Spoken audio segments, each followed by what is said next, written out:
திருச்சிக்கு 1.5 மணி நேரம் கரூர்லேருந்து வந்திருக்கிய, இறந்து போயிட்டான்னு தெரியுது. 39 பேர் இறந்துட்டான். பச்சில குழந்தைகள் இறந்துருக்கு. உனக்கு 2 மக வச்சிருக்க, பிள்ளைய வச்சிருக்கு. ஒரு சின்ன கீரல் இருந்தால் கூட தாங்குவியா? கரூர்லே தங்கி இருக்கணும்டா.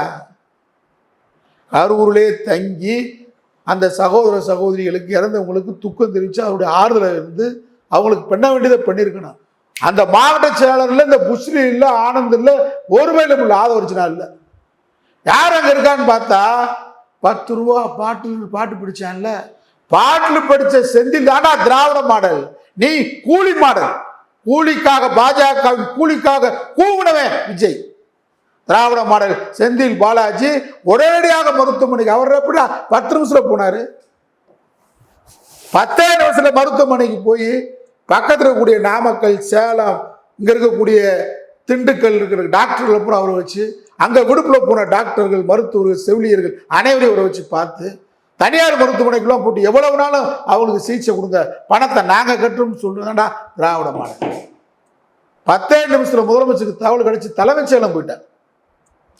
15 நிமிஷத்தில் தலைமைச் செயலர் கூட்டம் நடத்துறாரு. காலையில் நான் கரூர் வரைன்னு சொன்ன ஒரு சாவு எண்ணிக்கை, மரண எண்ணிக்கை, ஓலங்கள், கண்ணீர் அங்கே கூடுகின்ற செய்தியை கேட்டு நள்ளிரவு 1 மணிக்கு வந்தாரா ஓ அங்கிள், நீ எங்கடா போன? டங்கிள் ஜங்கிள் மங்கி முதலமைச்சர் அங்கிள் 1 மணி, நள்ளிரவு 1 மணி தூங்கல. நீ கூட்டம் சேர்த்து நீ ஆளுகளை கொண்டுட்டு போன கொலகாரனுக்கு அவர் அங்கே வந்து நிற்கிறார். செந்தில் பாலாஜி நிற்கிறார். பக்கத்தில் இருக்கிற அன்பில் மகேஷ் போயிட்டார். சேலம் ராஜேந்திர மந்திரி வந்துட்டார். நம்முடைய சுகாதாரத்துறை அமைச்சர் மா சுப்பிரமணியம் உடனே போயிட்டார். ஆனால் பிரதமர் 1 மணி நேரத்தில் செய்தி தெரிஞ்சு இரங்கல் தெரிவிக்கிறார். ஜனாதிபதி அரை மணி நேரத்தில் செய்தி தெரிவிக்கிறார். முதலமைச்சர் 10 நிமிடத்தில் தலைமைச் செயலம் சென்று உடனடியாக நள்ளிரவில் 2 மணி நேரத்தில் கரூர் வந்துட்டாரு. நீ கரூர் தப்பிச்சு கொலை பண்ண ஓடுன மாதிரி ஓடுறான். திருச்சி நிருபர்கள் 30 பேர் செத்துட்டாங்கன்றான். கண்டுக்கறல, தனி விமானத்தில் ஓடுற.